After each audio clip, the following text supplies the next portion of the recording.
Welcome back, everybody, to another episode of Cigar Store Idiots. I, of course, am Rob. I got Tyler with me. Tyler? How's it going, everybody? Andrew, how's it going? Hello, everyone. Very good. Good. And our special guest tonight, a really good friend of mine, dear friend of mine for a long time, Mitchell Jolly. Mitchell Jolly's in the house. What's up, guys? Hello, Mr. Jolly. Hey, thanks for letting me be here. Man, we are we're excited about it. Yeah, man. Absolutely. And, of course, we got Chief. Chief's in the house. Always. Chief's got a little friend hanging out with him tonight. We'll take a picture, put that on social media, and you'll see who Chief's hanging out with, and he's excited about Might tomorrow. get into that a little We'll bit get into tomorrow. that a little bit tomorrow, so absolutely. So it's good to see everybody. I'm glad everybody's looking happy and healthy tonight. I thought he was about to say looking good. And hold up there. Okay, all right. I digress. I digress. Hey, we're looking good. That's right, we are. All right, so everybody knows football season's in full swing now. We got college has got a first weekend under belt. NFL's got the first weekend under belt. SEC starting next week, I believe. What, Andrew? The 26th? Is that correct? Yes. Okay, so a little later than normal, but we're still going to make it happen. So the real football starts. Real football starts next weekend, guys. The one everybody else watches. And Everybody's daddy. I saw today the Pac-12 and it looks like the Big Ten are actually going to try to put a season together. So it's long overdue. Maybe a little late in the game for those guys to get their programs rolling to be significant. But Well, I'm happy for the athletes. I Yeah, mean, so am I. That's what they went to school for. Let's face it. Most of them didn't go to school to get an education. No, let's just be honest about it. And you got to take a look too. They're really not relevant during the regular season, anyway. So Yeah, so it's I'm going to be business as usual for those guys. And I'm happy for the athletes and for their parents. I mean, Yeah, it's I a lot of hard work. I could care less about UCLA and USC, but they do. Yeah, you know? absolutely. Yeah, I think those guys wanted to be relevant by setting the trend to think, oh, we're going to cancel the season. We're getting out front of this thing, and realized, Man, we look so stupid right now. we're stupid. Everybody else paid attention to the science. Right. Yeah. Getting football season in, and they realized, man, we're by ourselves, and they're having to jump in late. Pops down in the southeast they're going to play, and we can either watch them every weekend or we can play too. Yeah, I mean, you're talking about millions and hundreds of millions of dollars being lost. With these programs setting out like that, and Right. I don't know anybody that's in a position to turn on $100 million a year and survive the next year. I kind of love what Spurrier said in typical Spurrier fashion.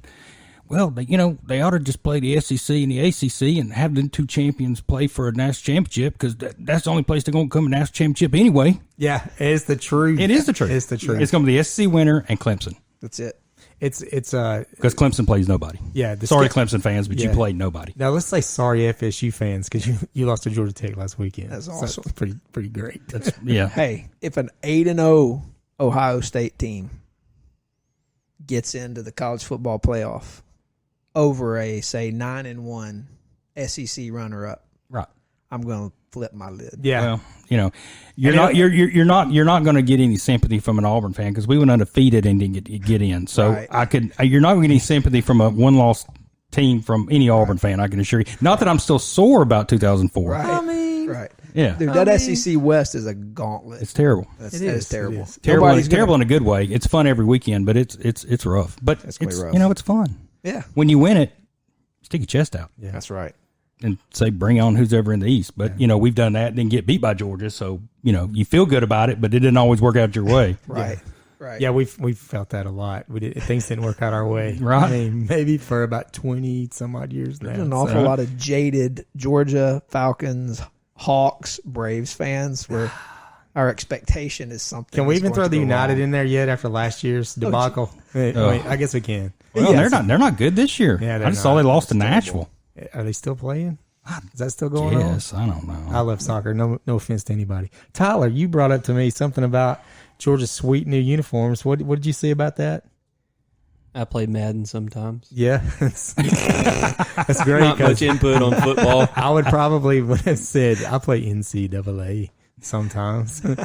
No, you tell me about the Georgia jerseys. The throwbacks are coming back with. They're pretty sweet. They're sweet. White jerseys, red pants. Yeah, going back to 1980 days because we can't. Herschel Walker. Because we can't give that up. There Back you in go. 1980, we can't give it up. 40 years. It's the 40-year anniversary. Suffering. 40 years It suffering. is what it is, Andrew, how do you feel about the as long as you have a jersey that you've worn before, don't give me a blackout game. Don't give me a New Jersey, not New Jersey, because we have good uniforms in the SEC. We're not Oregon. We need to stick with what we got. See, Andy, there I'll argue with you because I despise the New Jersey, the jersey changes. though I don't watch football, I've played my fair share of Madden here and there.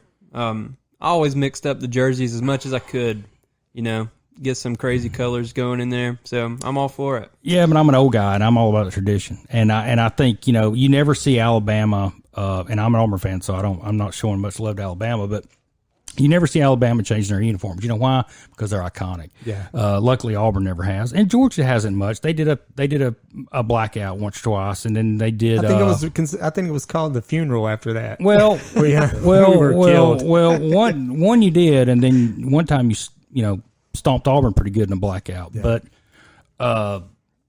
I'm not for it, man. Yeah. I think Georgia, and like I said, I'm an Auburn fan, but Georgia's got some great uniforms. Stick with it. Yeah. You got no reason to change it.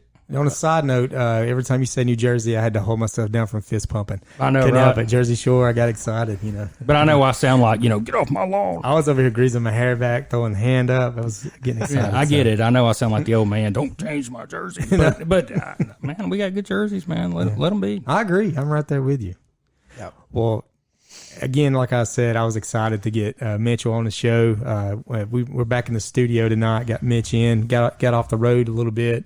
And Mitchell and I have been good friends for a long time. We went to high school together. Right. And actually, my very first job I ever had working at the big Chick-fil-A in Riverbend Mall. Dude, yeah, that was the Chick-fil-A. That was the only Chick-fil-A. I used to deliver water to Martin's right there, and I used to stop and talk to him. I don't know if you remember that, but I used to stop and talk to Mitchell when I would deliver water to Martin's. Wasn't that the soup company there? It was. That's right. Yeah. So I used to stop and talk to him, and so I've known Mitchell for a long time. I remember, Martin's too. Like I'd work my can off at Chick-fil-A, my big $4.15 an hour job at Chick-fil-A, take my 2-week paycheck down to Martin's, my $68 paycheck, and buy me a $63 Calvin Klein button-up shirt, dude. Yeah, to go hawk the ladies for the weekend. So it's looking fly to go cruising the mall parking lot. Cruising, no man. If you want to talk about cruising, we went to Cedartown. We did the Loop. Yeah, Cedar Vegas. Yeah. It was Crystal. Cedar Vegas, baby. Yeah, it's great. It was Crystal, and then somewhere down in the south end. Oh my! I'm pretty sure I might have passed Sam Hunt every once in a while. I'm sure. In the car. So, I'm sure. It's just the way it was. Well, Mitchell, good times at Chick-fil-A. We used to have a ball there. We had a great crew. I always tell people that I work for a lot of different places, and I work for some big corporations. And honest to God, Chick-fil-A is probably the best company I ever worked for.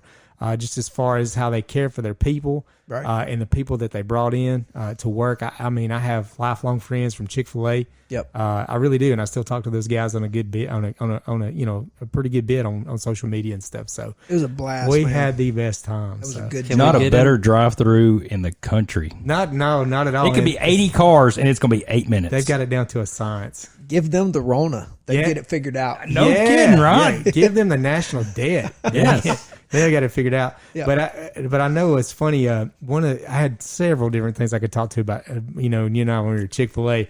Can we get into some Chick-fil-A stories? Yeah. I got a couple of doozies. Please. I remember a particular Christmas present you received. Yeah, so I'll get into that now. The first manager I had, it was Jack. Jack was the first manager, and then Jack went on to the Dwarf House, and we had another guy come in and his wife.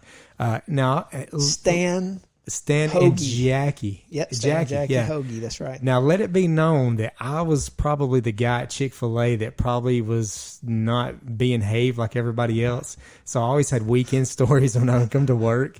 And I was probably the only guy that would sit in the back and wash dishes and listen to Tool, which is probably frowned upon if anybody really knew that was going on. But I remember Kathy didn't appreciate that. he probably would have. He had a Harley. He probably would have jammed it. He may have. But I'm sure it would have been all over that. I never forget. Stan and Jackie had just started working there, and we were all getting to know each other and stuff. A lot of you guys had left and went to the Dwarf House. So I stayed, you stayed. man. Yeah, I was a loyal. lot of folks left, and I was sad. But I remember. Do you remember when I came into work one day and there was pamphlets on the cork board for what was it? Having protective sex and STDs. Yes. Yeah. Yes. And I was like, those are for me. Where were these pamphlets? This was in the little. Do you feel like area. that was targeted? Yeah, I was targeted. I totally was targeted. But I laughed Next to the because time clock. Yeah, it was. I'm not even kidding. But no. One of the better stories I had, and we used to sell barbecue chicken Q. Chicken Q. I don't know why they got rid of it. It was great. But I remember I was bringing the chicken Q up front. We had it in the back, and I was bringing it up. So I used to walk with a cane, so I had it in one hand. I'm holding it, and I'm trying to walk up there to bring it, and the little thing slips, and it's like literally burning my knuckles clean off my hand. Like a hot coffee mug. Dude, Hot coffee. Let me tell you, Hot coffee in the morning gets me going. listen. I threw that thing of barbecue chicken. Do you remember? I do, man. It hit the ground. Yes. And it exploded up the wall. There was a window in the door that you walk out. It was like kind of like a crime scene. Like it splattered barbecue chicken on it. And so I'm standing there. I'm holding my knuckles. Kendall's laughing at me. Right. And then this lady that worked with us, she didn't work with me with very long, bless her heart. She comes walking around the corner and she's got nuggets in the basket where she's about to take them to drop them in the fryer. Yeah. And she goes face first, like she's sliding into home, and like she doesn't drop a chicken nugget. She saves them all. And Kendall comes out of nowhere and goes, God's chicken. She You goes, can't drop it. Look, Kendall comes out and goes, she's safe. Like she leaves the basket laying on the ground. I'm like leaned against the wall laughing, covered in barbecue chicken. There's chicken there, and then he upset her really bad. I think she left for the rest of the day. It's all Kendall's fault. And then another great thing was Mitch taught me. They used to sell. We sold breakfast. Of course, we had breakfast biscuits over there, and bacon. Like Mitch showed me how to cook the bacon in the fryer. In the fryer, dude. yes. There's no better way to eat bacon. No. If you're not eating your bacon fried, your body's thanking you, but you're doing yourself a disservice. Right. You have to bacon. cook enough bacon at home to get enough grease to deep fry it. Yeah. But at the store, you just drop it in the fryer. It was beautiful. It was Really? beautiful. Yeah. Yeah, that's the way to go. Yeah, and I have a confession too. We know when we used to work back when you prepare the food, they called it boards. Yep. And so we'd have a meeting, and I remember, sorry Jack, I know you're probably going to listen to this, and you would say, if you drop a nugget on the ground or you eat one off the clock, off your break, you're costing the company 25 cents. And I was like, man, I just put us in the hole by about $8 yesterday. Because I would eat something, man, I couldn't help it, and I love them to this day. Man, and the nuggets it was great. Yep. It was great. Bubba Cathy. I didn't know who Bubba Cathy was. I knew who Truett was. And so I come on my shift. So I was always like 4:30 to close. Mm-hmm. So I come back there, and there's this little short guy in a shirt and tie. And I'm here, we got a new team leader. Who's this guy? Yeah. So I walk up and say, hey, man, what's up? What's your name?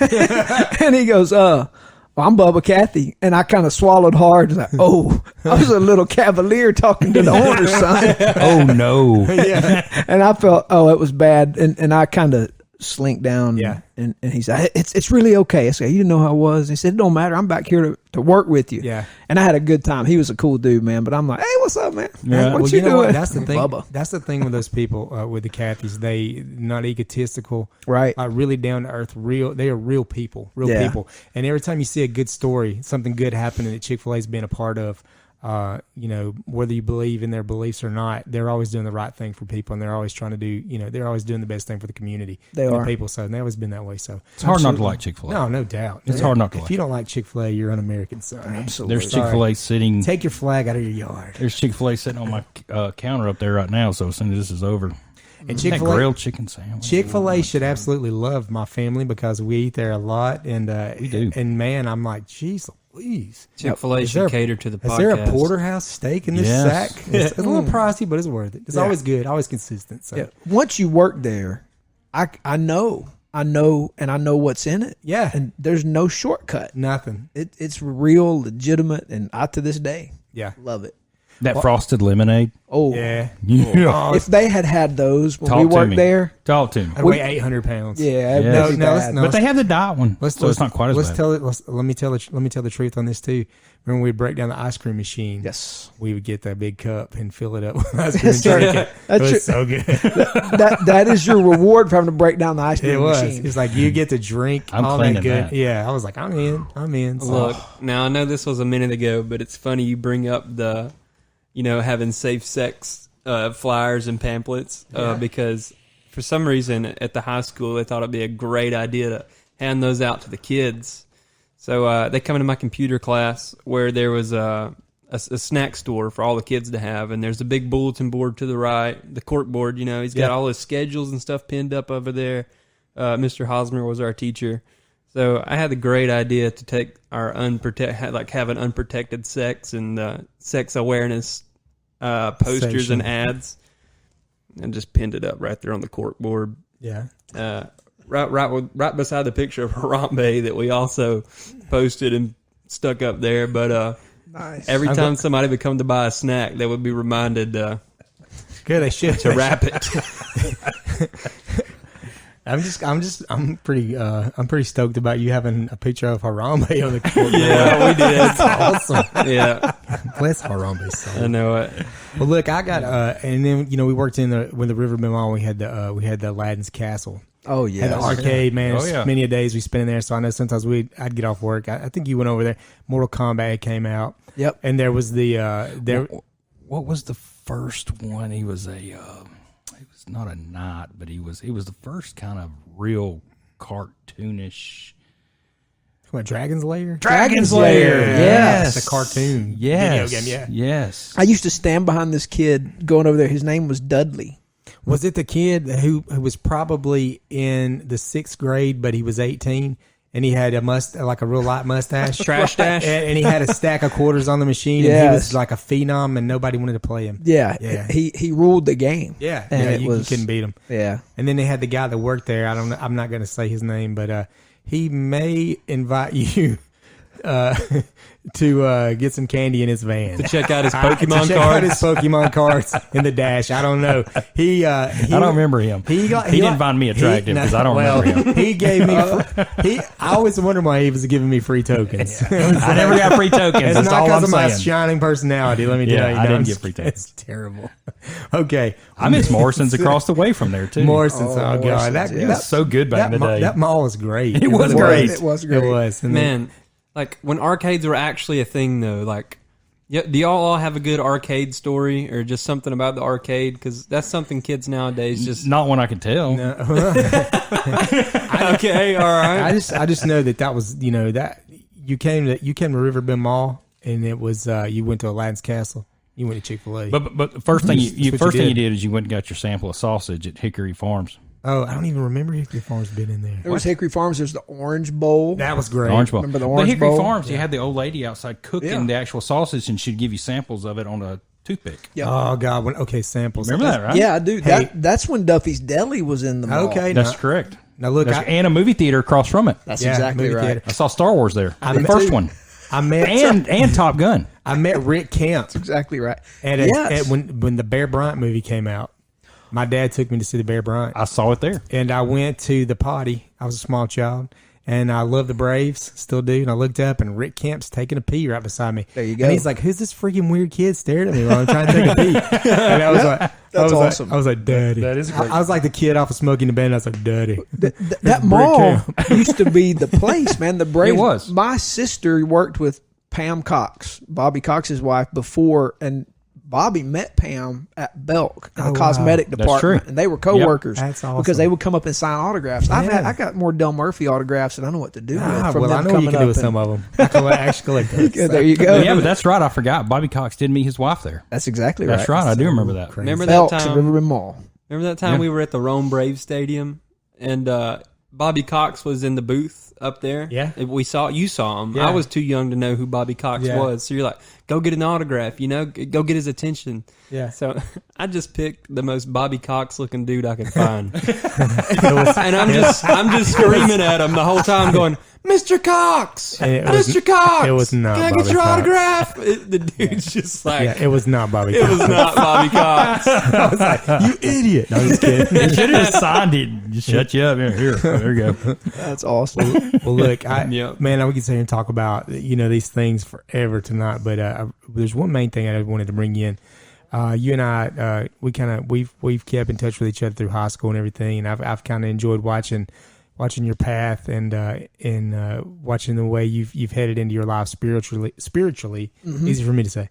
And I've reached out to you a couple of times and asked you, get some advice on things and stuff like that, because sometimes I struggle with the spiritual thing, and I just completely honest with it. So I always felt comfortable to reach out to you and talk to you. So I kind of wanted to get into a little bit about where your life changed. What was your big aha moment? And I know I say that a lot, but I mean that. I want to know when I talk to people, I want to know what your aha moment was when you said, "Hey, this is the way I need to be going."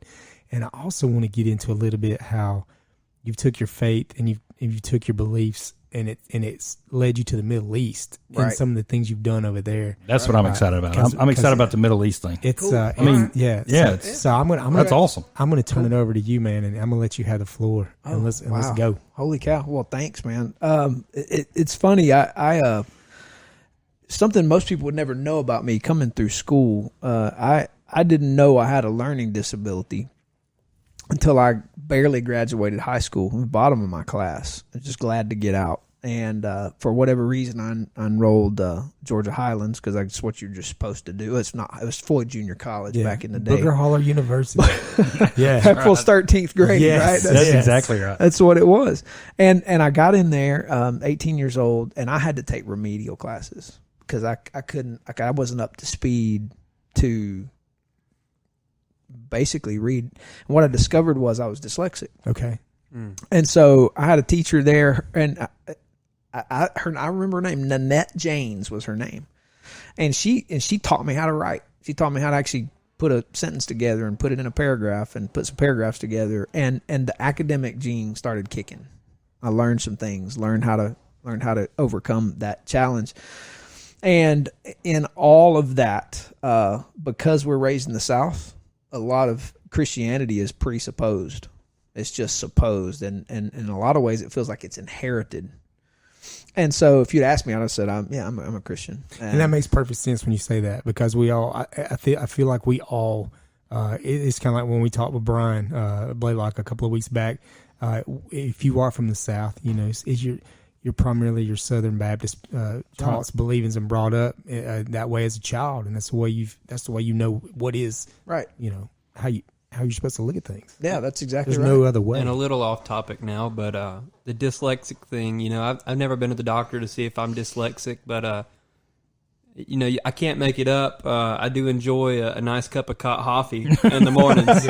So I do that every once in a while. Coffee is the stuff. Yeah, right. Every once in a while I do that, but yeah, absolutely. So for me, it was for whatever reason, I got roped into going to be a chaperone at a church I was attending, and really there was no reason for me to be attending that church. I grew up in a family that was religious, and I even hate to use that word. It kind of feels funny sometimes to me. And so I went for purposes not good.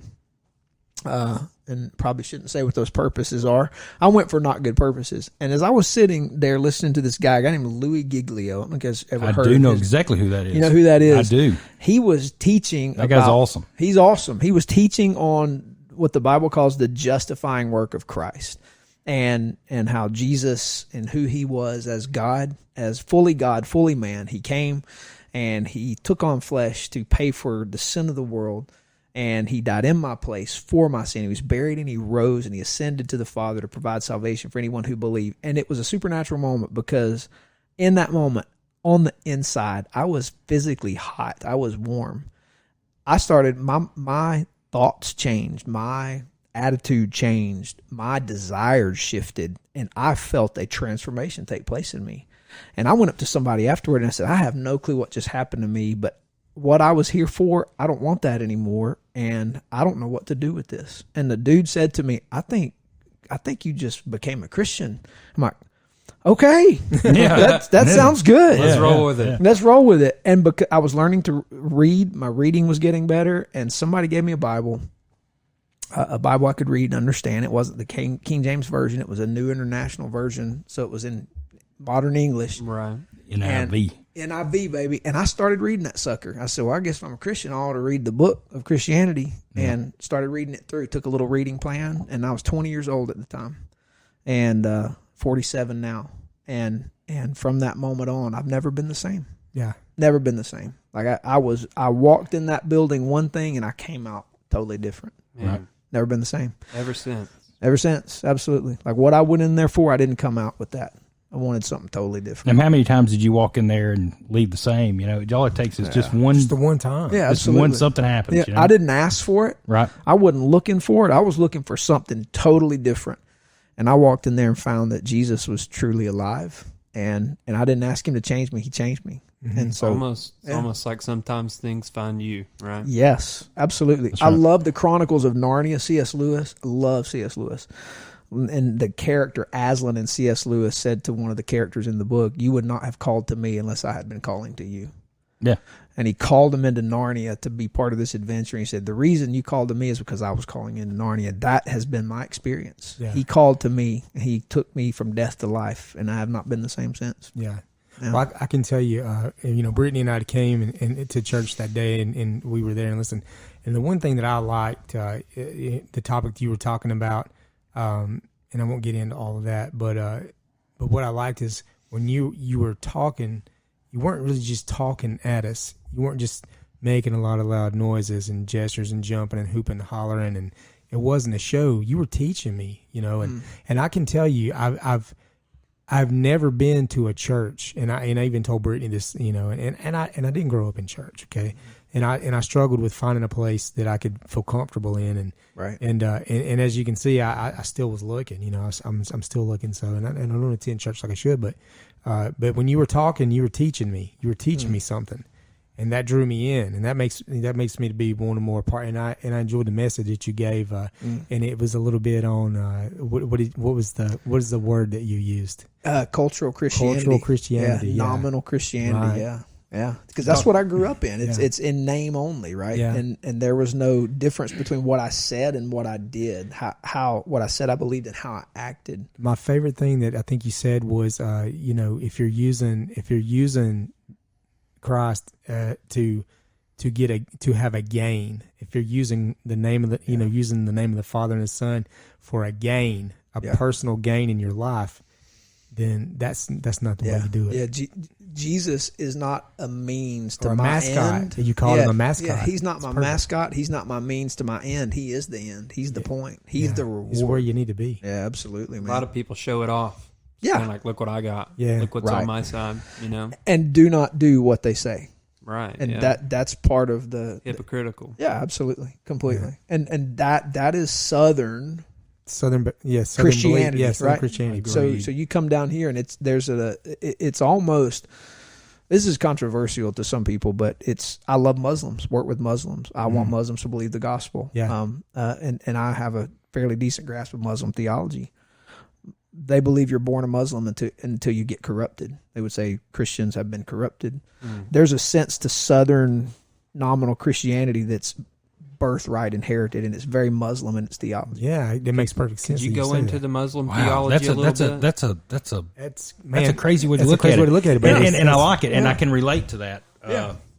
I know exactly what you're saying. Yeah, it starts making sense. It makes when you- sense when you realize, oh gosh, it's something I've kind of inherited. It's my identity. It's not. It's not something that I asked for. It's something that I was put in. Yeah. And this is what you are. Yes, that's right. And it's a cultural identity more than it is a living, thriving relationship with the resurrected, living, triune God of the universe, Jesus. And so it's a different animal. It's altogether. religious, Yeah, that's and right. it shouldn't. It's more of a way I've always seen it. It's more of a It's a one-on-one relationship, not Right. religious. Yeah. Yeah. I'm not crazy. You said you're not crazy about that word, and I'm Right. not crazy about it either. Right. Because it's just, I like Bible words. One of the things I started doing, I didn't have a reason for doing it. I think, wow, I should probably read the Bible through. It makes sense. And so the little plan I use gets me through the Old Testament once a year and the New Testament and the Psalms twice a year. Started that when I was 20. I'm 47. So 27 years I've been using that little plan. And so the Old Testament's 27 times through. The New Testament, Psalms, I can't do math. Dyslexic. So whatever 27 times 2 is the new. Anybody know what that is? I'm just as lost as you, man. 50, Yeah, there you go. 54. I have a master's degree and I can't do math. So there you go. Well, let me- Mass over. let That's me- why they let make me- calculators. Exactly. That's right. Don't sweat Yes. And we Yes. carry one in our pocket all the time now. it. That's right. That's right. I have to use calculator. Remember to when do the teacher tips. said you're not going to carry a calculator in your pocket? Here we are now. What's she know? We got a What did she computer in our know? pocket. What does she know? What is she know? lied? Yeah. All I need to know is how to figure. I forgot. I forgot where I heard that. Somebody had said. Oh, they that. used to tell us all the time. Yeah. Learn how to do it, how to work it out, because you're not always going to have a calculator. Listen, so I have a Yes, I do. I have a question for you. Ask away. What do you think about? There's certain books that's left out of the Bible. Right. Have you read those books? I have. Yeah. What do you think the purpose is and the reason why they were left out of the Bible? Well, you have in the Catholic tradition, they include them in their canon. The canon is the word used to describe the volume of books that are considered authoritative. Mm-hmm. So in the Catholic canon, they include those books, and they're called the Apocrypha. That's the that's those books. When you come to the Reformation, 1525, the Protestant Reformation, there were serious questions about their inclusion into the canon based upon authorship, content, and continuity with the rest of the canon of Scripture. And so what the debate began to be around is do these books, are they helpful? Are they consistent theologically with the rest of the Old Testament? And do they fit? And there's considerable debate upon that. And so at the end of the day, there's debate on their inclusion, because when you come to the time of Jesus, there is already an established canon. And that would be what we currently have in the Protestant Bible of Genesis to Malachi, with no apocryphal books in them whatsoever. When Jesus talks about the Old Testament, he's talking about the books we have in the Protestant canon. Okay. And there's extant research. There's tons of historical writing and evidence that the Old Testament canon, as it is now, was the canon Jesus read as the Bible. And those apocryphal books were separate. They weren't unimportant, but they weren't considered. And the law, the prophets, and the writings are the three categories of the Old Testament: Torah, Nabi, and the Ketubim. Those are the Hebrew words. And so the Apocrypha was not part of it. They were what's considered to be extra biblical, not unimportant, but not considered inspired. Okay. Like Maccabees, for instance, like First and Second Maccabees are a historical account of what happened during the Maccabean revolt against Antiochus Epiphanes, some of the leftover rulers of Alexander the Great. So when Alexander died, he had 4 generals. Those 4 generals divided the territory into 4 groups. Antiochus ruled the area of Palestine, and they hated him because he was brutal. And so they revolted, and that was the Maccabees. Okay. Yeah. And so First and Second Maccabees are a historical account of the Maccabean revolt. I got you. Okay. Well, Yeah. let's, you talk about the Muslim faith, and you talk about you spend a little time with some Muslims. Do, absolutely. Spend a good bit of time with them. Yeah, absolutely. And I know you and I talked a little bit about, I'd seen some of your pictures where you'd been in the Middle East, and Yeah. you're up on the, you're like, Yeah. Your profile pic. yeah. Yeah, Let's talk about that profile pic, Yeah. man. Like, how, That's an old Soviet, I think it's a T-34 Soviet tank. It's How on did- the Kabul-Jalalabad highway. What got you to that point where, I'm just like, Right. super dangerous lifestyle of Mitchell Jolly. Yeah, man. Well, There's a lot of places I want to go, and I don't know if that's one of them. And I don't. Yeah, it's a cool place, man. I can imagine. I would but love to go there if I was safe. How would you? Yeah. Yeah. How did you? I agree. Yeah. How do you get? How Right. did you get to decide that's what you wanted to do? We when Or we why? decided to come back to Rome, we were going to start a church because we wanted to. There are a lot of reasons why we decided to start a church as opposed to join a current church. Nothing wrong with the current churches Sure. here. Praise God for them. We wanted to come at it with a little different bent in our tactics, and one of those was I take very seriously when Jesus said, when he gave us the vision of the church, we call it the Great Commission. He said, go make disciples of all nations, baptizing them in the name of the Father, Son, and the Holy Spirit, and teaching them to observe everything I've commanded you. I kind of think he meant that, okay? If he's God and he's who he said he is, and he told me the mission of the church is to go disciple the nations, then I should probably go disciple the nations. You could not have picked a tougher nation to go build your church. Right. No doubt. Was Finland not there? Planes didn't go there, or Sweden? Sweden. I don't think there are any flights to Finland, right? There are no flights. Well, in Christian missiology, the study of what we call missions, Great Commission work, there's some science to discovering a volume of Christians in a country. And there's a percentage, there's some numbers that are considered reached. There's a church present, there's disciples making disciples, so there's a presence of the gospel. And so you want to target places where there are no Christians, because we've got to disciple the nations. You want to go where there are no Christians. And so we happen to be planning this church planning the planting of our church when September the 11th happened. Wow. We know the connection between the Taliban, and what's his face? Oh shoot, Bin Laden. Yeah, Bin Laden. Why couldn't I think Bin Laden? And what happened as a result of that was Afghanistan opened up. Opportunities abounded for NGOs, non-government organizations, to come in and work. And so my spiritual father, Bob Roberts Jr., church we were at in Fort Worth, Texas, or really Keller, Texas, which is a suburb of Fort Worth. Bob taught us how to engage the world. And our strategy is what we call front door engagement. So we don't go in like, spiritual CIA agents, smuggling things in, lying about who we are, fake stuff. It's not the Expendables. It's not that. It's straight up, hey, we're Christians and we have vocational skills we can bring to help you. And I've never found a place in the world that if you're honest about who you are and you have a vocational reason to be there, they won't let you be there. There's economic sustainability to leadership development, medicine, education, agriculture. Because they don't have it. They don't have it, right? And if you really care about people and love people, Jesus said, love your neighbor as yourself, right? And you want to love people. I've never found a place that's closed to that. Now, we're Christians, and we believe that we want to obey Jesus. Now, that, can be dangerous. Yes. But you don't hide that. So there's disrespect. Something we take for granted here right. is how safe it is to say in this country. Yeah. And it's not safe to say that everywhere. No, safety's a myth, right? You can step off the porch, fall and break your neck, sever your spinal cord, and die. The whole idea of safety is just a myth, right? I mean, how many people get killed in automobile accidents, right? Right. And right here in the good old U.S. of A. So safety's a myth. It just doesn't really exist. And so, man, we believe that we got to go to hard places. And Bob always told us, man, wherever hell's breaking loose is where you need to be. Now, I have a high risk tolerance, so I'm kind of one of those that's like, that'll be all right. Let's get after it. And so September 11th happened. There were friends on the ground who were beginning the work there. They opened the door to an invitation. So we got on the plane and went. And that's where it started. And when you say we, who's we? It was one of the founding pastors of our church with us. There was a team of 3 of us. And so we were all working jobs. We're all bi and tri-vocational, working jobs. I was an educator. He's a real estate guy. The other's insurance agent. So we're just working. And so we rotate. Hey, I'm off. I got some time. Let's go. And so in 2002, when the war's happening and we're planting, we're working. Yeah. So getting over and really figuring it out. What can we do? What can our people do? What skills can we bring to bear here? And how can we have conversations about Jesus? And that's how it started. Now, when you get there, you're there, and you're obviously like, Toto, we're not in Kansas anymore.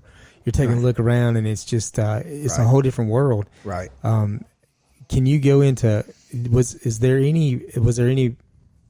what was a satisfying, gratifying moment for you there? Right. When something happened and you're just like, this is why I'm here. This is exactly why I'm supposed to be here. Right. I think for me, one of the most satisfying moments was in 2014. There's a lot of water under the bridge. There's been a lot of hard work and a lot of labor put into that particular country. Yeah, I can't even imagine. Yeah, and it's not the only one. I mean, we've got doors opened in other places around the world, India, Turkey. It's just really cool stuff, really, really cool stuff. But getting in a van, as a matter of fact, that picture you're talking about on the Kabul-Jalalabad highway sitting on that old Soviet burnout tank, I'm in this van. It's a dangerous road because it's Kabul to Jalalabad. It's patrolled by bad guys, good guys, and it depends on the day and who's running the road. Depends on what you run into. Yeah. Right. Did we discuss exactly where you're at?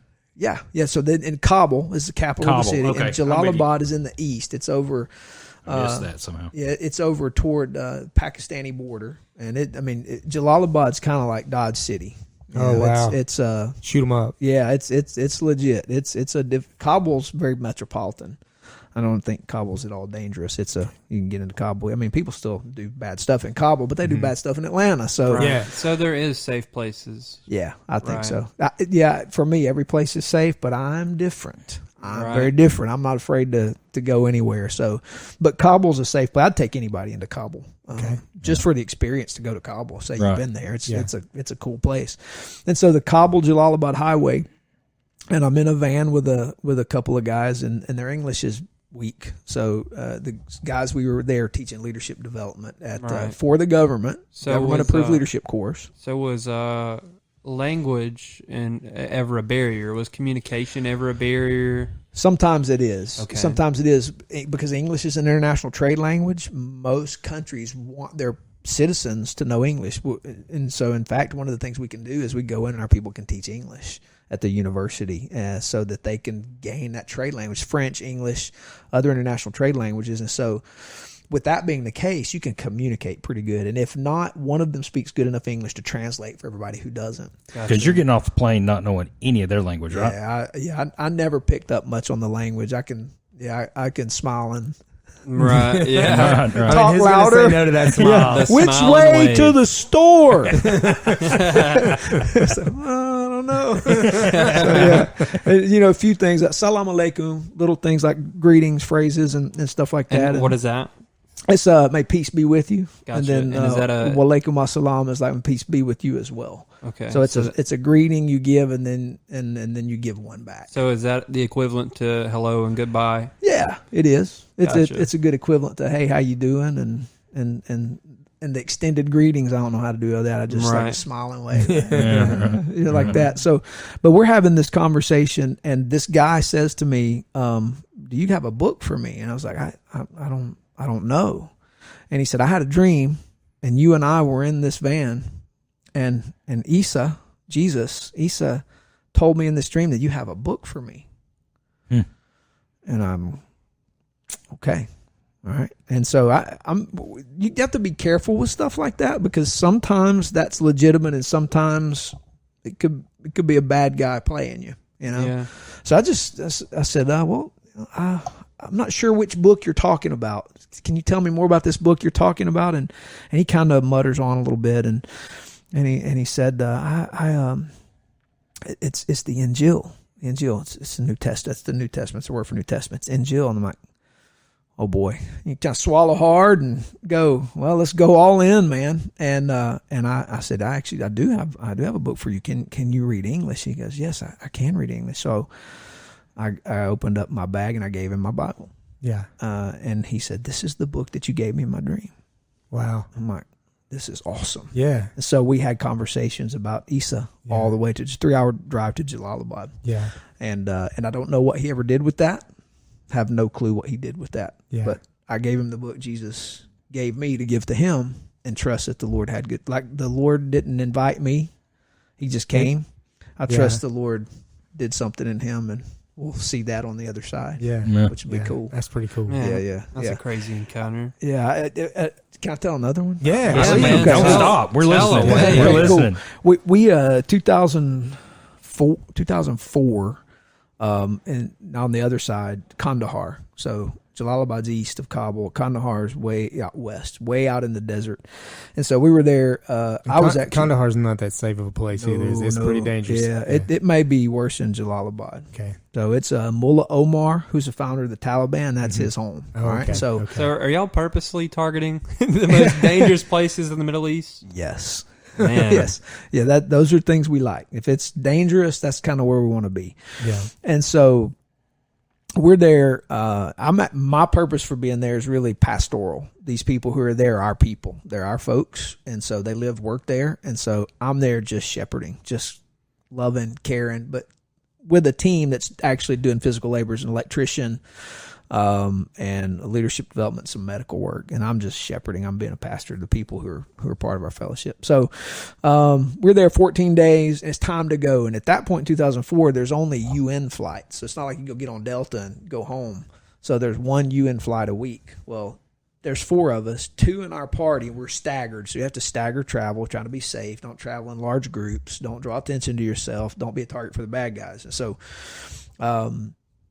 2 get sick. We got Pakistani fanny, so they're jacked up. So they're tripod sick. They're vomiting off the backside, weak, just bad stuff. So got a bad bug, and so they missed their flight, which means the only other flights, me and this other guy, our flight, and which meant they needed to fly. They didn't need to drive. They're in bad shape. So they take our tickets and fly out, and we're left to either wait another week or make a drive from Kandahar to Quetta, Pakistan. Now, Kandahar to Quetta, if you look at a map, takes you across Indian territory. I mean, you're talking about you're going into the fire. There's Spin Boldak and Chaman. Chaman's on the Pakistani side, Spin Boldak's on the Afghan side, and there's disputed territories. There's a lot of fire between Pakistan and Afghanistan. This is our land. This is our land. And so me and this cat, we're going to be driving out. Crazy. And, yeah, it's insane. It's crazy. So we get in this car, and Mr. Mahdi, who was a chokidar. Chokidar means a guard. He's a guard for the work there. He drives us there. We grab our packs, and he drops us off, and we hoss it across this demilitarized zone. They take our passports. They start interrogating us, asking us questions. My gosh. Hold us for a little while, and we're just like, okay, Lord, this is our shot. We don't know what's going to happen, so Lord help us. And so, long story short, they let us. Hey, this is good. Stamp our passport. Send us on. Wow. And so we start trying to find a cab, and you're in a place where nobody speaks English. Well, we run upon this one guy. He has a little bit of English, and this is just how God works, man. You're in stinking Pakistan now, right? And so, Lord, we got to have a cab. We got to get to the capital city, or it's not the capital city, but it's the larger city. It's called Quetta, because there's an airport. We can get a flight. We can get out, and the nearest cab, and we kind of flag him down, and we're wearing the clothes that we should be wearing, not wearing Western clothes, but you still look like a foreigner. It's pretty clear you're a foreigner. Right. Oh, yeah. You're definitely a minority. You're definitely a minority. So he pulls up, gets us. He speaks a little bit of English. He said, "Where you want to go? Where do you go? Where do you go?" So we want to go to Quetta. Okay. So get in. So we get in. Dude drives us to Quetta. We tell him we want to go to a travel agency. So he takes us to a travel agency. My buddy, Chad, he's a big, tall, like ginger. He's like 6'6", ginger. I mean, he's white. And in the summer, I can like tan up pretty good. I had a big, thick beard, little tan. And these guys are looking at our passports, and this is when I realized as foreigners we all look the same, because they confused our stuff. Handed Chad, big, tall, 6'7" ginger, handed me his passport, and I was like, "We look the same, man. This is awesome. We're minorities. This is great." And so we get to this travel agency. Chad goes in to start buying some tickets. I'm staying in the cab. I'm holding the cab because this guy speaks English. Your goal, we're willing to pay you. Stay with us because we got to get from here to a hotel so that we can fly out of here tomorrow. Chances to find another one of you is pretty slim. It's pretty slim. Right. So we're sitting there. Chad's taking a long time. And this guy turns around to me and he says to me, "Are you pastor?"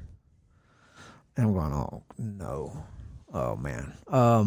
You got to be careful. Like I'm bold, I'm crazy, but there's a difference between crazy and stupid. And so I tell him, I said, I didn't say no. I just said NGO, non-governmental organization, NGO, because an NGO, a legitimate global impact that we run Restoration Rome down in South Rome out of. So global impact, we're operating out of that for global work. And so I said, no, NGO, global impact, NGO. He goes, "Oh, okay." Time goes by again. It's maybe 15 more minutes. And he turns around and says, "You pastor?" And I say, NGO. So I'm getting irritated. I'm like, don't ask me again. This is dangerous. Man. What are you doing? And he goes, "Oh, okay." And he turns around a third time. This is another 15 minutes. I mean, I held that cab maybe an hour and a half while Chad's inside, and there's no way to communicate. We didn't have cell phones. I'm just waiting. I'm like, have they killed him? Have they drug him off, and they're coming after me next? What's happening? He turns around a third time. He says, "Are you pastor?" And in that moment, I could hear Peter being asked for the third time, "Does he know the Lord?" Yeah. And I just in that moment go, dude, you either believe this stuff or you don't. So suck it up and go for it. And he said, are you pastor? And I said, I'm a pastor. And he goes, and he turns around and he starts crying. He's weeping. And he goes, I pastor too. Oh my gosh. And he starts telling me about their underground fellowship and how, and they are persecuted. They're Christians in Pakistan. They're persecuted. And he starts asking theological questions about the goodness of God, the sovereignty of God, pain, suffering, hardship. And so for the rest of that time in that cab, we went through the book of Job, and we dealt with Satan's role, God's role in Job's suffering, and the end of Job's suffering being the glory of God. And Job said in Job 42:5, I heard you by the hearing of the ear, but now my eye has seen you. So the end of it, he got to see the Lord. And this cat, man, and we stayed in touch for a while. Yeah. And so I don't have no clue where he is now. Yeah, that's incredible. That was 2004, but it's just one of those neat adventures of just following the Lord's good grace. So there's a story in the Bible. You said Peter. Ask him 3 times. Yeah, absolutely. That's a story in the Bible. Yeah, Jesus was arrested, and Peter kind of follows at a distance to see what's going on. And Jesus had already told him, Peter, because Peter said, "I'll die with you. I'll go to the cross with you." And Jesus said, "Peter, before this is all over, before the rooster crows, you'll deny me 3 times." Well, he's watching Jesus' trial, and they said, "Hey, you sound like one of them." Those Galileans, man, you got an accent. You must be with Jesus. No, I don't know who he is. And then again, hey, you have to be with one of him. I think I saw you. He said, no, I don't know who he is. And the third time, he called down curses. Dad, flipping, I don't know who the man is. And Jesus turns and looks at him, and he remembered Jesus' word. And he went out, and I think the Gospel of John said he went out and wept. And so when he asked me that third time, I'm like, dude, you can't. Don't go there. Yeah. Do not go there. Right. Just suck it up. They get you, they get you. Dude, you just get, I got cold chills so bad. Right. It's crazy. It's better to be got by them than to be got by Jesus. That's what I was thinking at the moment. I don't want to be that guy. No doubt. Yeah. That was fun. Heavy. That's awesome. That was a good time, man.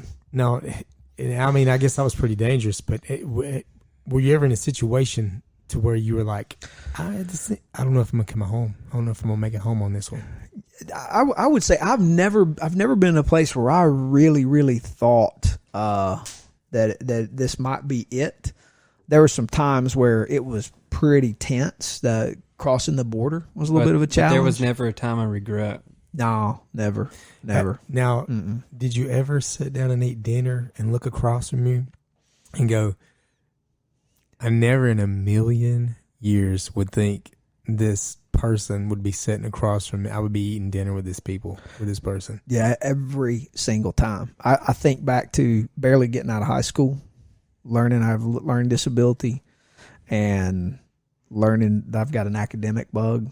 I mean, I go from not being able to read to being an educator and having a master's degree, and then I'm sitting here in this country from these people. It's every single time that I go.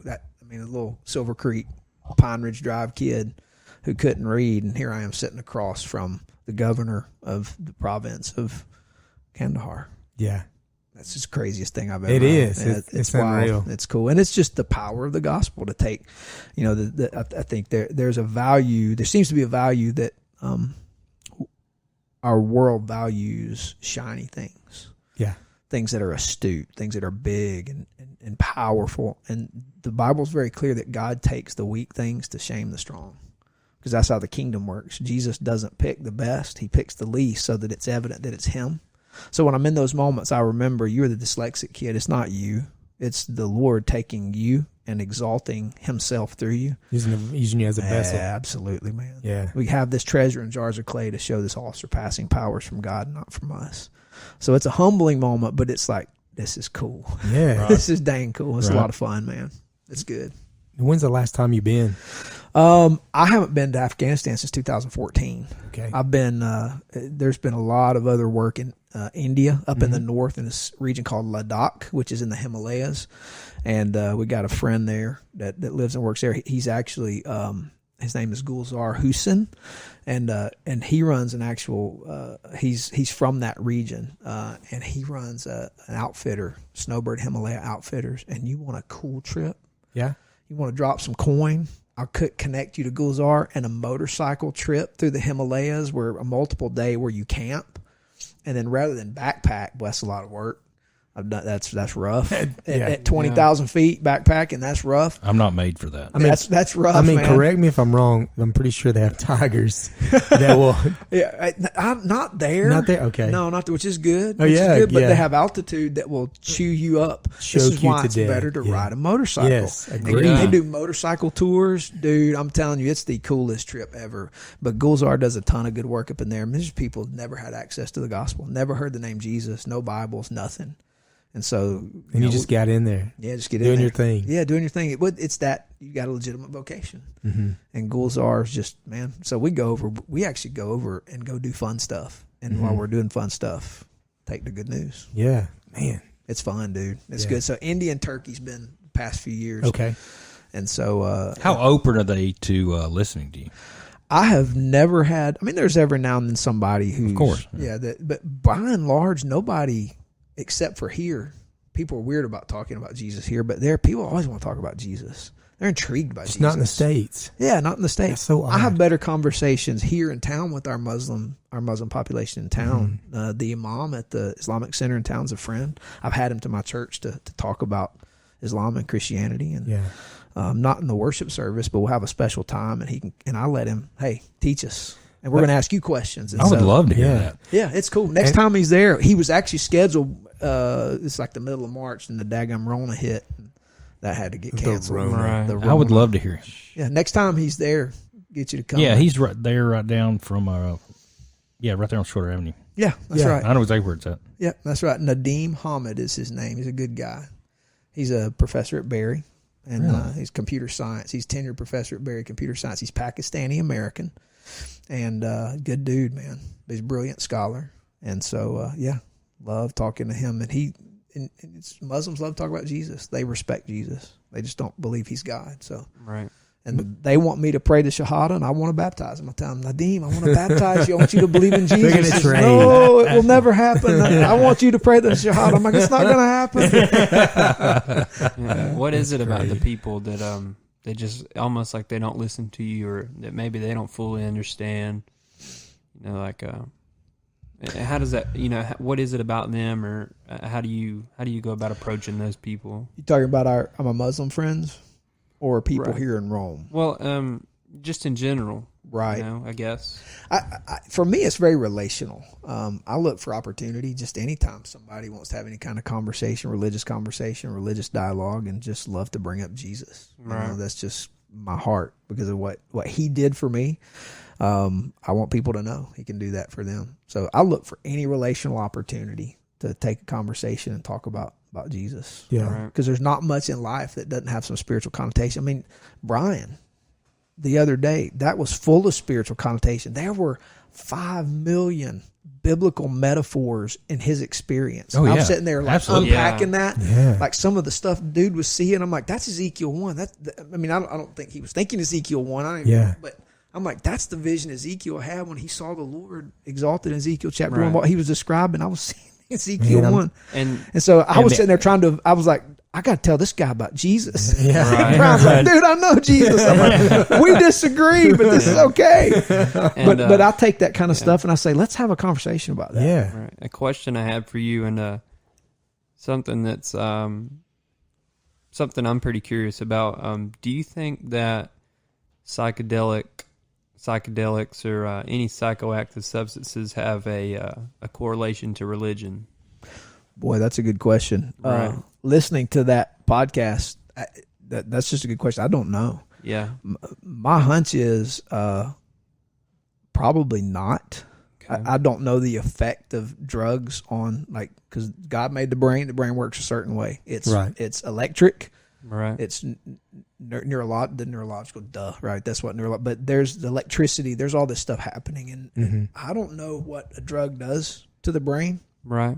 I'm not a neuroscientist, but I can imagine that the effect it has on the brain causes you to see and feel certain things, you know? And so I don't know. I really don't know. Well, and the other side of that would be, okay, well, God also made that mushroom. God also made that bush that DMT's made from. God also made, we're not talking about Right. something made chemically. Right. So Yeah. I mean, there's different ways of looking at it. And I'm not saying Sure. I'm not saying right or wrong on it. Yeah. I mean, I I just don't don't know know. either. Yeah. And I asked somebody that I trust a lot. I'm not going to name names, but I trust him a lot. He's very spiritual. It was the guy from Aladdin's Castle, wasn't it? That was. It was actually. Come on, just show these Pokemon cards. His name was Kumar. It was, I remember. It really was. It was actually. Well, I asked him about it. I said, what did you think about that? And I thought his take was pretty interesting. He said, I don't have a problem with it. He goes, whatever it takes to get you there, to get you in that spiritual place. He goes, the only problem I have with it is you can't rely on that to get you in that spiritual place. Right. Yeah. And you can't let that, that can't be always your outlet to get you in that spiritual place. Yeah. He said, but if that's what it takes to get you into a spiritual place and get to know God, then Right. He didn't say he was all for it, Sure. Yeah. but he also understood it. Right. I think one of the things Christians we have a robust theology of is demonic activity. And it's a fascinating thing because the experience of that for me is different here than it is in Africa. I've done significant work in Africa. I've taught systematic theology courses in Central Africa to pastors, and my experience in Africa is different than Afghanistan, than India, than the States. And I think a lot of that has to do with the worldview of the people. Satan's an intelligent creature. He's not equal with God. He's a creature made by God. God rules over him, but there's a period of time where he's kind of running some stuff until the Lord's going to crush that. And all that to say, there are places where that is so robust and real that's audible. And that's an experience I've had, crazy stuff. And my curiosity or maybe caution is the connection between certain chemicals and possibly a counterfeit experience that That's maybe the fear of takes the place of what Jesus can do without the use of that. Gotcha. Right. Yeah, that's the fear of it. Is it, are you thinking it's a spiritual experience and it's really not? Yeah, that's right. That's right. Yeah. Because the Bible talks about Satan's a deceiver. Yeah. Right. And so I'm careful about anything that may take me to Jesus other than Jesus. Right. Yeah, I understand that completely. Yeah. That's why I love doing what we're doing, is because I love to hear great stories, and I love to tell stories, and this gives us I love to hear stories. Yeah. Yeah, So I this love thing, stories. this allows us to, reach out. We can talk to people with Heck yeah. so many different views and so, Well, the knowledge it's to real share. talk. So it's real. I just Yeah. like to It's put real myself talk. in It's- other people's shoes. Yeah. Yeah, And, man. So you're pretty much saying that you feel that the use of those substances is almost playing God, in a way, saying that. I think it's I think it could be a way to manipulate God into Right. something that God's sovereign and God doesn't need those things. I and see where he you're can coming make from now. himself known without that. Yeah. And so I don't have to manipulate him. He's not a Yeah. genie in a bottle and I use a tool to get him to do something that I Right. want him to do. I pray. Yeah. And I ask him. He's the sovereign creator of the universe, and I honor that by not trying to manipulate him, but simply come to him in faith and say, Lord, here's my need, Right. Yeah. Absolutely. and wait on him to supply that. Yeah. I got you. I just find it so interesting how people, while they're under the influence of those substances, talk about meeting entities and Yeah. and things like that. Yeah. It's just It's fascinating. it's fascinating. Yeah. There's so much mystery Well, behind it. The spiritual world's real. Well, Yeah. yeah, and there's the unknown, and I guess that's the scary part. It's just Sure. unknown. Yeah. There's things we know and things we don't. Yeah. Well, I mean, we've long passed the whole naturalistic worldview where, we still have leftover pieces of that where the created world or the natural world is all there is. That's so dead and gone from a worldview perspective. Everybody knows there's not much to that, because if it's just a big dirt nap, that's kind of hopeless. Let's just end it now. Yeah. Right. But the reality is there is a spiritual world, Right. and it's full of real things that really Yeah. affect us. And so, the Bible presents it as two teams. In Genesis 3, it's the descendants of the woman or the descendants of the serpent. Those are the two teams. You're on one of those two teams. Yeah. Right. And those two teams and one of them is vying for evil. Yeah. And so I'm careful about what I let myself, because I've seen evil, ugly evil, and it's real. Yeah. And so I'm just careful about playing with that world. Right. It's like when we die, it's like DMT is endogenous in our bodies, and it's said to believe that when we die, we have a giant dump of DMT, and when people smoke DMT or take in DMT, it's like they're experiencing death. You know, everything that they consider to be reality just dissolves. So, and you're talking about the spiritual world. That could be where we go when we die. Very truly, you know. Yeah, the Bible teaches that when we die, if we're in Christ, we go to be with Christ until the resurrection, when He will fully establish His kingdom here on this earth with everything brand new, or we go to the place created for Satan and his angels. Right. And so I don't know how I get there. I don't know what that's going to be like. I don't want to experience it soon. Yeah. I want that to be quite a few years from now. Same here. Let's party here a little bit longer. Yeah, I'm kind of happy with life. This is good. Let's see how the college football season ends up at least. Can Georgia get one more national championship before this happens? One more. Give us till February, God. Just give us one more football season. That's right. Well, Mitchell, please God. Look, man, I want to thank you so much, for coming in and taking your time out of your busy schedule and talking to us. Hey, my pleasure. And I'd love to do it again. I've enjoyed it. We can come together on some other things. We will add you to the list of repeat offenders, hopefully, and have you. Hopefully, that's the only time I'm called a repeat offender. Yeah.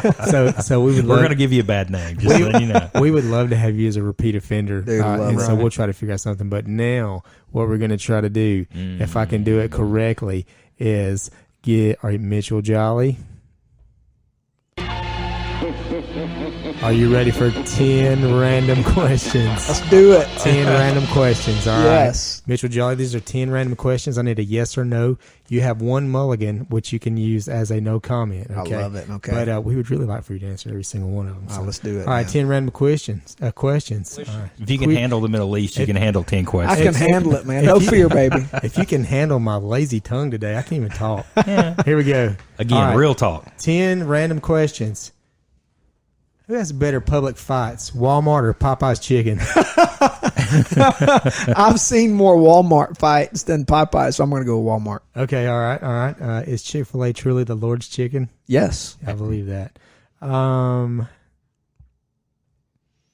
If there was one menu on the item, or one item on the menu at Chick-fil-A that was took away, what should they bring back?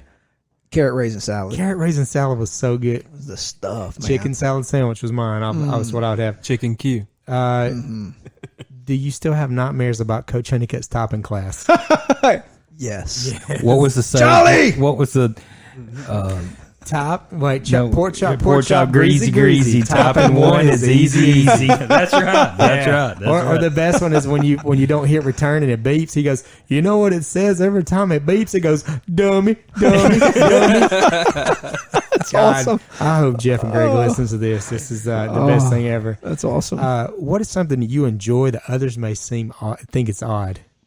Something I enjoy that others think is odd. Oh gosh. Having teenage boys, I don't enjoy much right now. I'm spending my time going to football games and doing all that stuff. It might be. I greatly enjoy Jameson. Okay.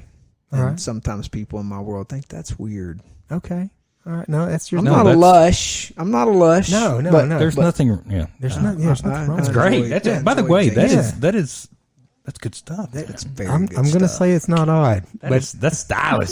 Shame on anybody who thinks it's odd. All right, here we go. That's right. If we were in a war and you had to get with a group of folks to go to war with, would you rather go to war with the Wolverines from Red Dawn, Tom Hanks and his regiment, Saving Private Ryan, or Quentin Tarantino's Inglourious Bastards? Oh, I'm going Tarantino, man. That's right. Dude. Yeah, that's undefeated. Got me some Nazis. Yeah. Yes, right. Yes, Killing sir. Nazis. Will Georgia ever win another natty? Yes, Yeah, they will. it will be this year. Yeah. God, I hope so. With a new quarterback? God, I hope I so. think so. Do we even have a That's name? ballsy. Do we have a name for that guy yet? That is ballsy, man. Dude, I'm telling With a you, new quarterback. I'm telling you, Dwan Mathis is a gem, and not Carson Beck, but JT Daniels. If that knee's healthy, Yeah. air raid is going to absolutely obliterate people with that elite defense. Man, I'm right there with This you. is the year. Hey, pour me another glass of that Kool-Aid. Good for you, man. Good for you. That's right. I say that every year, though. I'm hopelessly a homer, man. Yes, man. Same here. Has that got anything to do with Natty Ice? It does not, or Matty Ice for that matter. So, Mitchell Jolly, what is your jam? My jam is probably, look at my Amazon right now. It's Drew Holcomb and the Neighbors. Okay. End of the World. I don't know that, but I'm Hey, gonna have to it's listen to the it. end of the world now. Haven't you heard? So smoke 'em if you got 'em, boys. You got to check No, that out. I've- Drew I Holcomb haven't and the heard. Neighbors. Okay, we got to It's shout the out for end of the Drew world. Holcomb and the Neighbors. We have Dude, to listen to that. You got to listen to that, man. That's legit. Because it's like it feels like the Rona, man. Like just everything's screwed up. So that's my song right now. Gotcha. Is there ever a point in your life when you sit alone to yourself and think about the 1990 Purple Dragons State Championship and just start singing "Friends in Low Places" or "Can't Touch This"? Can't touch this.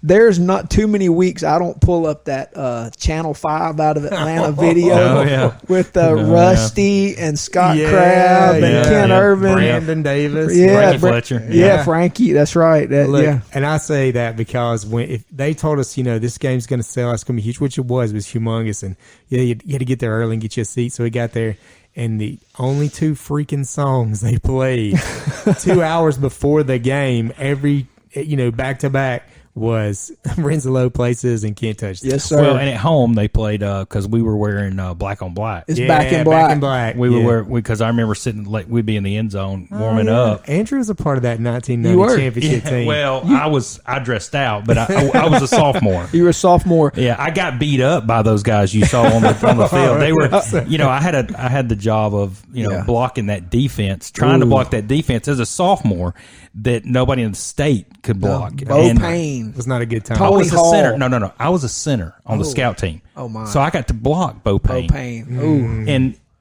yeah, that's rough. and then Tony Hall would decide he wanted to shoot a gap, and I had to try to stop him. And I'm thinking to myself, and Coach Hunnicutt would get mad at me because I can't block Bo Payne and Tony tackle Hall Tony. doing. And I'm thinking to myself, Coach, have you not seen any games we played? Nobody is stopping those guys. Right. No, it was that was Must have been an honorary position you held there, Andy. No, it was. I was a tackling dummy. Exactly what it was. That's right. and years later, Andy would find out that he had a serious brain injury. Oh my god! From playing Those high guys were school brutal, football. man. But it was fun. It was fun, but it was brutal. All right, That's last but not least, number 10. If you could make one change in the world that would make an immediate impact on it, what would it be? That we could have legitimate public square dialogue and disagree and not hate each other. Oh man, that's a good one. Amen. We need that. Absolutely. We need it Yeah. bad. So we need it bad. We can disagree. We can actually highlight our differences and not minimize them. Yeah. And not pretend like we all think the same thing. Yeah. But still love each other well. I think that's totally possible. Yeah, I do too. I think we'd be a lot better and be in a lot better place if we could do it. I think you're proving it with your relationship with the Muslim church. Absolutely. Yeah. Thank you. Yeah. It's possible. And we Yeah. can say, I want to baptize you. And we can love each other, Yeah. even though you won't receive what I got to say, even though you're wrong. Right. Even though you're wrong. Yeah. Yeah. It's good. Yeah, Mitchell. Yeah. Mitchell, thank you so much again, man. I really do appreciate your time. Thanks for It was having a lot me. of fun. Love you, man. Let's do it again. Yeah. Love you Let's go guys. get a Chick-fil-A soon. Dude, let's do it. Thanks for having me. It's been a joy. yeah. Appreciate it, y'all. It's good, man. All Thank right, you, Mitch. We're going to be getting out of here. A couple of things I want to go over. We had teased this on the internet. It is true. It's going to happen.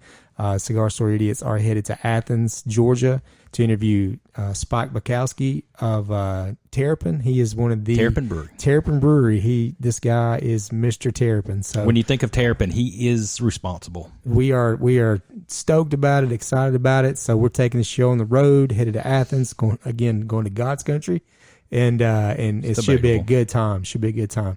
You guys tune in. Thank you again for spending your evening with us, and we look forward to talking to you all soon. Thanks a lot, everybody. Take care. Have a good evening. Have a good one. Thank you.